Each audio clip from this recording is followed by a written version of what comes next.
You can't be serious, Erica. That's not your place, my dad said, his voice cutting through the conference room like a knife. I straightened in my chair, willing my hands not to shake as I looked at him across the table. With all due respect, Dad, I replied evenly. I wouldn't be making this suggestion if I didn't believe it was the best move for the company. His expression hardened, but I refused to back down. This was my moment, and I wasn't going to let it slip through my fingers. My name is Erica Landstrom, and I was 28 years old when this all happened. I worked at my dad's oil and gas company, Landstrom Energy, a giant in Houston's corporate world. Growing up, I always knew this company would define our family. It was my dad's pride and joy, the empire he'd built from the ground up. But while my older brother, Scott, was groomed to inherit it, I was always on the sidelines. It didn't matter how many degrees I earned or how hard I worked. My dad never thought I belonged here. Still, I refused to give up. If I was going to earn his respect, I'd have to fight for it. When I first joined Landstrom Energy, I didn't expect an easy ride. My dad made it clear from the start that my position was more of an indulgence than a necessity. You can join the company, he'd said, leaning back in his leather chair. But don't expect any handouts just because you're my daughter. Prove yourself. At the time, I was 22, fresh out of college with a degree in business administration and eager to learn. I didn't mind starting at the bottom. I wanted to. I believed that if I worked hard enough, I could show my dad that I wasn't just there because of my last name. I spent my first few months learning everything I could about the company, from the gritty operations at the refineries to the high-stakes negotiations in the boardroom. But no matter how hard I worked, there was always the shadow of my older brother, Scott. He didn't start at the bottom like I had. Scott was handed a senior executive role right out of business school, despite having no practical experience. While I was running reports and shadowing middle managers, he was sitting in on board meetings, making decisions that would affect the company for years to come. It didn't seem to bother him that half the executives whispered behind his back about his lack of qualifications.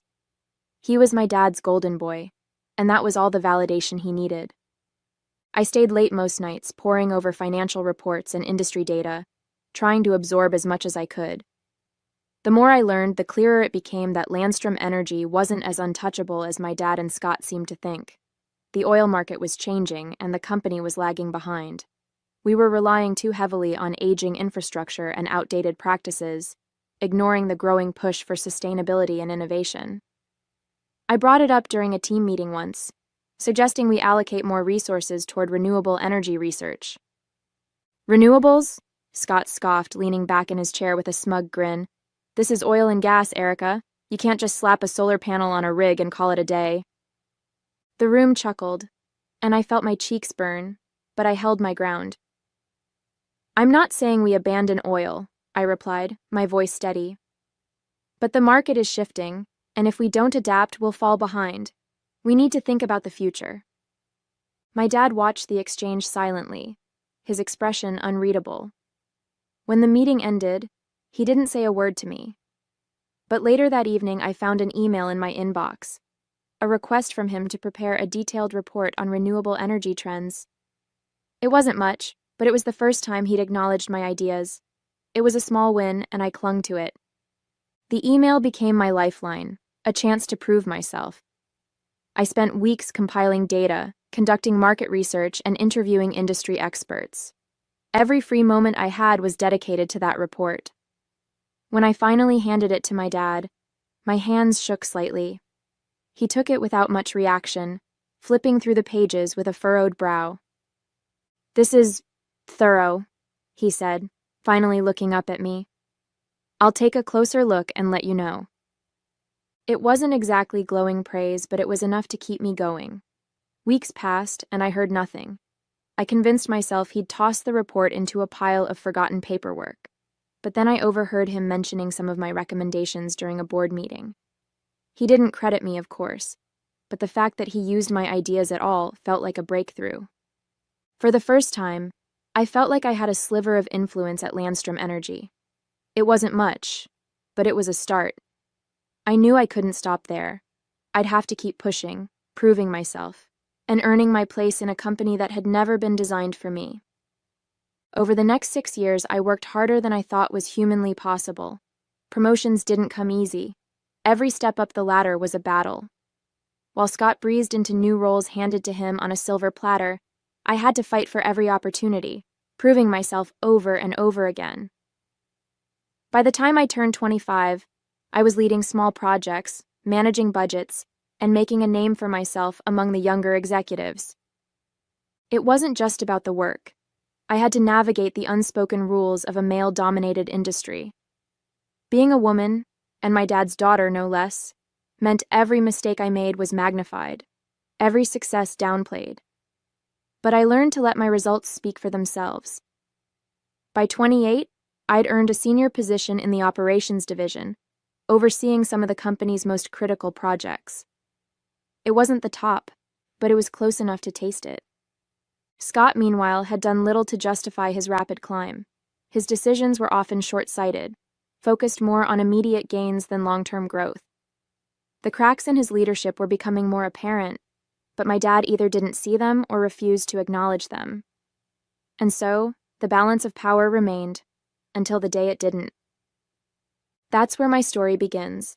The moment I finally stood up in that conference room, challenging my dad for the first time and setting off a chain of events that would change everything.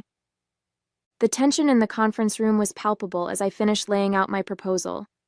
My dad sat at the head of the table, arms crossed, his expression unreadable. Scott, on the other hand, looked ready to explode. "This is ridiculous," he snapped, slamming his palm on the table.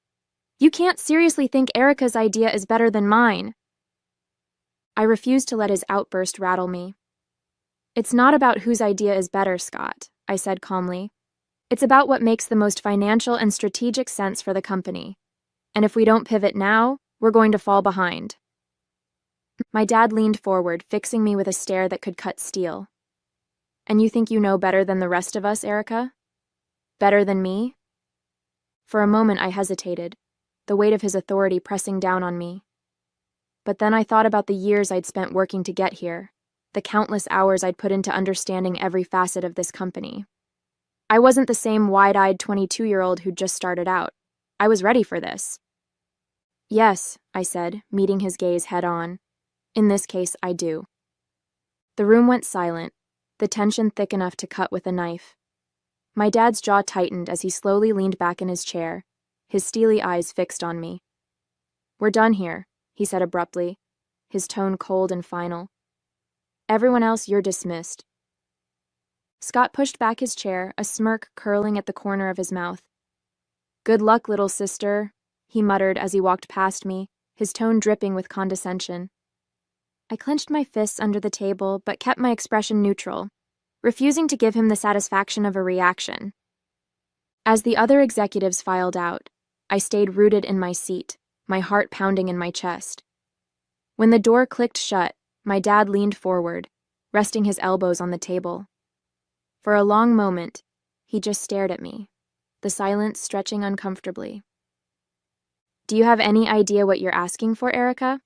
my dad said, his voice sharper now, almost a growl. "Do you realize how it looks when you challenge me in front of the entire team?" I held my ground, even though his tone sent a chill down my spine. "Dad, with all due respect, inside this building, I'm not your daughter. I'm an executive at Landstrom Energy, and in this room I care about the company, not vanities or egos." His eyes narrowed, and for a moment I thought he might explode. Instead, he leaned back in his chair, shaking his head. "You think this is about ego?" he said, his voice quieter but still laced with steel. "It's about knowing your place. I've built this company from nothing, and I won't let you undermine that with your need to prove something." I took a deep breath, forcing myself to stay composed. "I'm not trying to undermine you," I said, keeping my voice steady. "I know how much this company means to you. It means just as much to me. That's why I spoke up, because if we don't adapt, if we don't think ahead, everything you've built could be at risk." He looked at me for a long moment, his expression unreadable. Then he let out a slow, measured sigh. "You're bold, Erica. I'll give you that. But boldness doesn't always translate to wisdom." He stood, signaling that the conversation was over. You've had your say. Now let's see if you're as good at following through as you are at making speeches." As he walked out of the room, I stayed seated, my heart still racing. This wasn't just about winning his approval. It was about proving to myself that I belonged here, that my ideas were worth something. I didn't know what would come next, but I knew one thing. I wasn't backing down. Later that afternoon, I found myself sitting across from Rebecca Morgan, one of the few women in senior leadership at Landstrom Energy. Rebecca had always been someone I admired from afar, sharp, strategic, and respected in an industry that wasn't exactly welcoming to women. If anyone could understand the challenges I faced, it was her. "So," she said, flipping through the pages of my proposal, her perfectly manicured nails tapping lightly on the table. "You're suggesting we overhaul the refineries and invest in renewables at the same time? Bold, expensive, and necessary," I replied. "The refineries are bleeding money because of inefficiencies. We can't sustain that. And renewables, if we don't start positioning ourselves now, we'll be playing catch-up in a decade." She glanced up at me, her expression unreadable. "You're not wrong," she said finally. "This is the kind of forward thinking this company needs. But Erica..." I leaned forward, sensing a but I wasn't going to like. "This place," she continued, her voice lowering slightly, "isn't built for women like us. You're smart, ambitious, and you've done your homework. But that's not always enough here. Landstrom Energy is an old boys' club. You can have the best ideas in the room, and they'll still dismiss you if they feel threatened." "I know that," I said quietly. "But if I don't push for this, who will? The numbers speak for themselves. They can ignore me for now, but they can't ignore the facts forever." Rebecca nodded slowly, a small smile tugging at the corner of her lips. "You've got guts, I'll give you that. And you're right, this company needs change. If you want my advice, don't let them see you falter. Be relentless. It's exhausting, but it's the only way." Her words lingered as I left the meeting.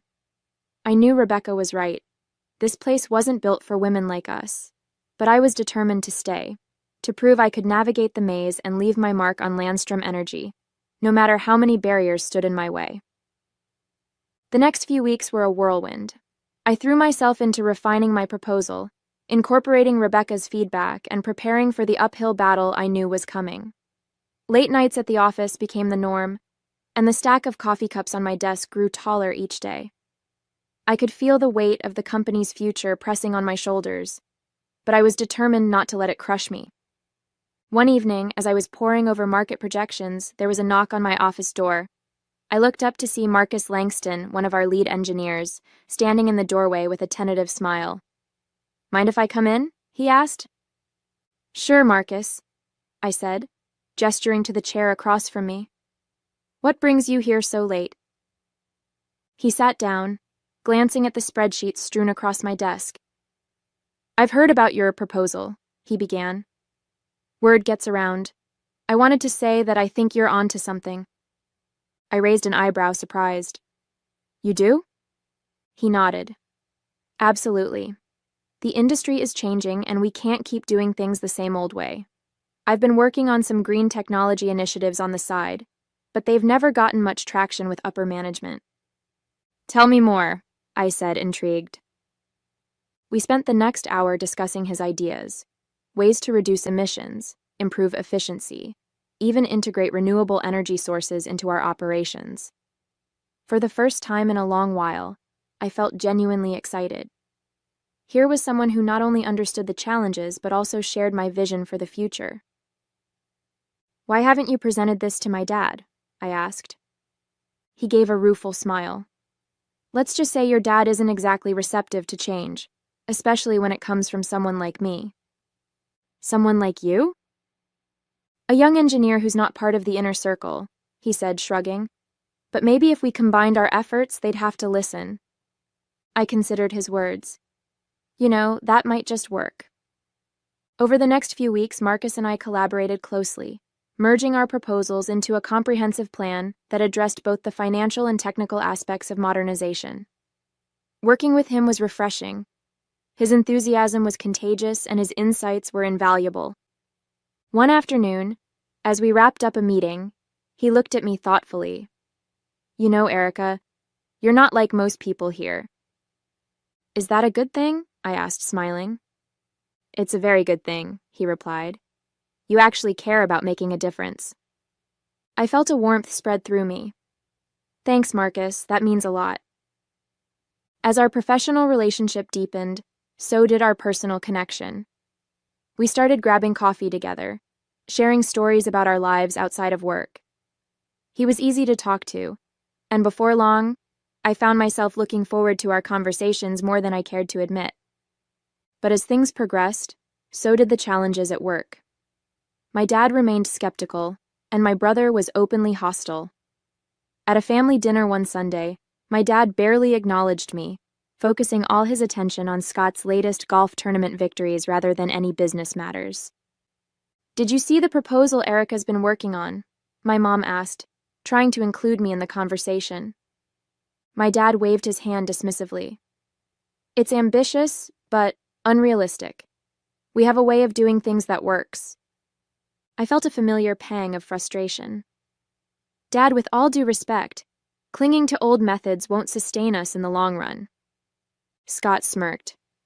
Here we go again, he muttered. Little sister thinks she knows better than the rest of us. And then I took a deep breath, determined not to let him get under my skin. I'm simply suggesting we explore options that could secure our future. My dad set down his fork, looking at me sternly. Enough, Erica. This isn't the time or place. I looked around the table, seeing the tension etched on everyone's faces.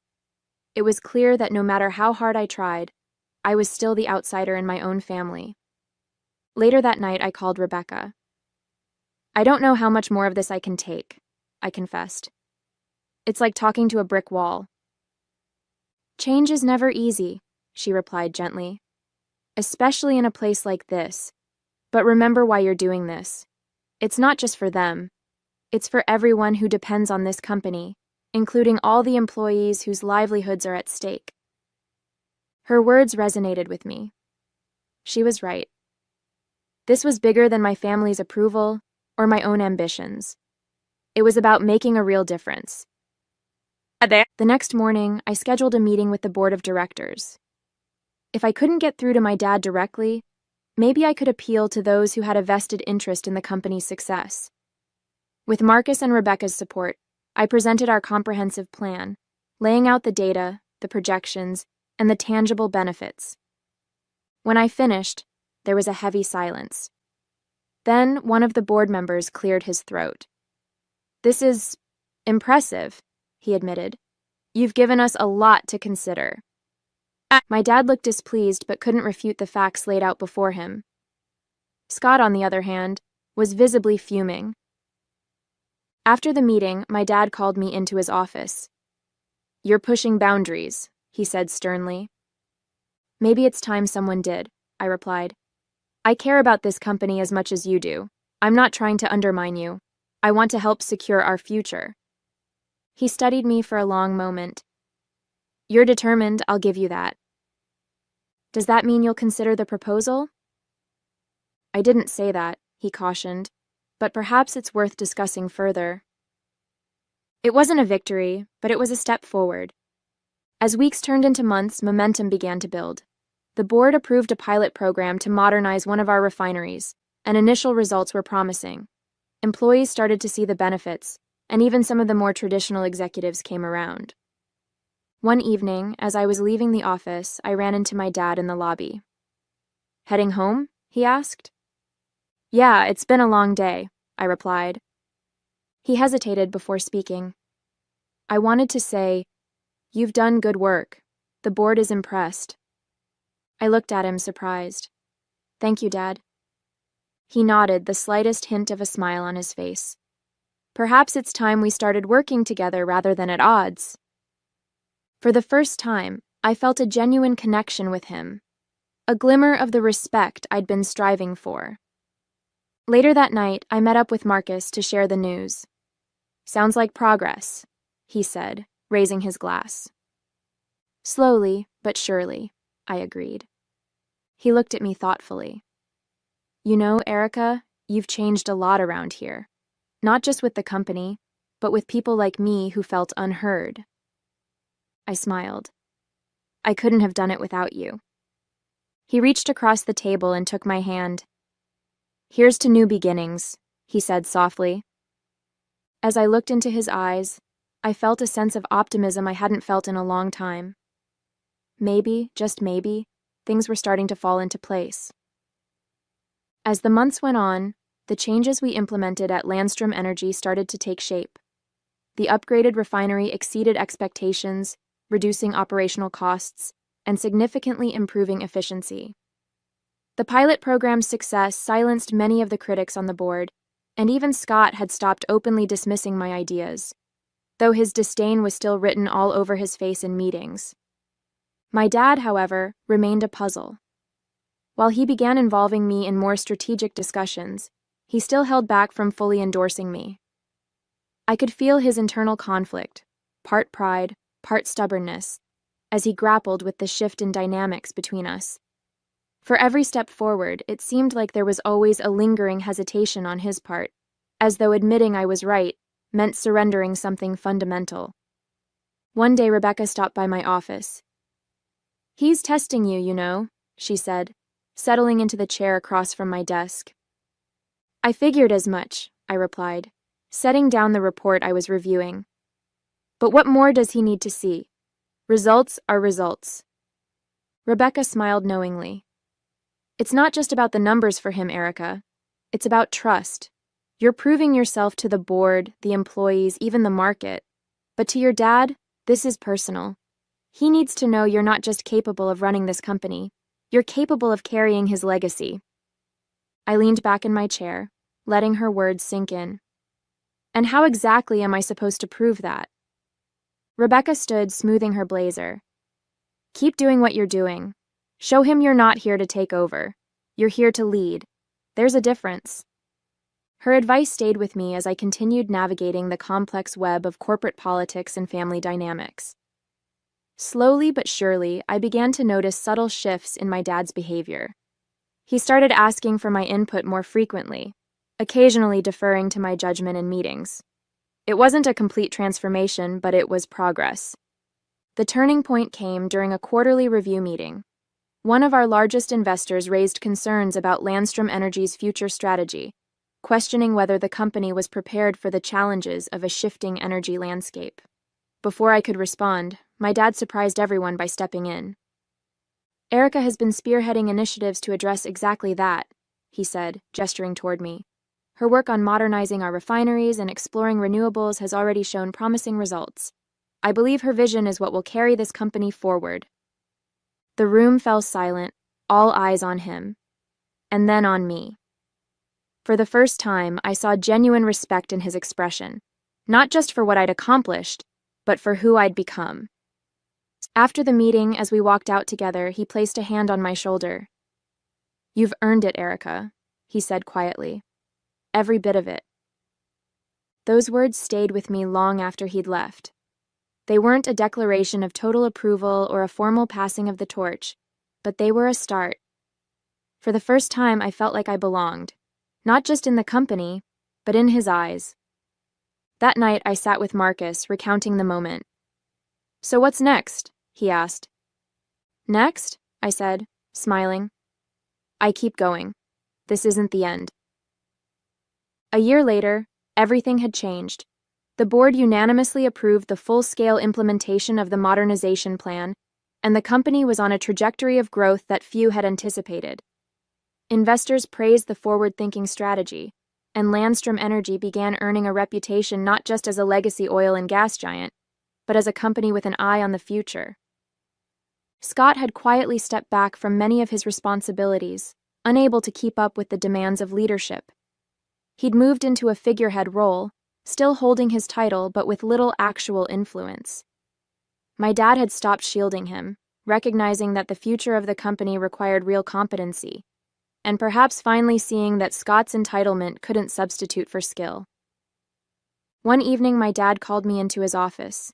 It was late and the building was quiet, save for the hum of fluorescent lights. He sat behind his desk, the weight of decades of leadership evident in his posture. Sit down, Erica, he said, gesturing to the chair across from him. I took a seat, folding my hands in my lap. What's on your mind, Dad? He leaned forward, clasping his hands together. You've proven me wrong, he said simply. Again and again, you've shown me that you have what it takes, not just to succeed here, but to lead. I stayed silent, letting him speak. I've thought long and hard about this, he continued, and I've made my decision. At the next board meeting, I'm stepping down as CEO, and I'll be recommending you as my successor. The words hung in the air, heavy with significance. For so long, this moment had felt out of reach, and now it was here, handed to me not out of obligation, but respect. Thank you, I said softly, my voice steady despite the whirlwind of emotions inside me. I won't let you down. He nodded, his expression serious but warm. I know you won't. When the board approved the transition weeks later, it felt surreal. My name was etched on the CEO's office door, and the responsibilities that came with it weighed on my shoulders. But it was a weight I was ready to carry. That night, as I stood in my office looking out over the city lights of Houston, Marcus walked in. CEO Landstrom, he said with a teasing smile, has a nice ring to it. I laughed, shaking my head. It feels surreal. He stepped closer, placing a hand on my shoulder. You fully deserved this, Erica. I turned to him, a calm determination settling over me. This is just the beginning, I said. The real work starts now. In the years that followed, my dad and I found a mutual respect we'd never had before, one forged through challenges, trust, and growth. Marcus became my rock, standing by my side as both a partner and an equal, sharing in the vision of what the company could become. As for Scott, he eventually stepped aside, finding his own path and giving the company the space it needed to thrive. And with that, I stepped forward, ready to lead Landstrom Energy into a future I had fought relentlessly to shape. Hey there! Did you like the story? If you did, don't forget to hit the like button and subscribe to the channel. It helps us a lot and makes sure you won't miss out on more great stories we share here. Thank you for watching, and we'll see you in the next one.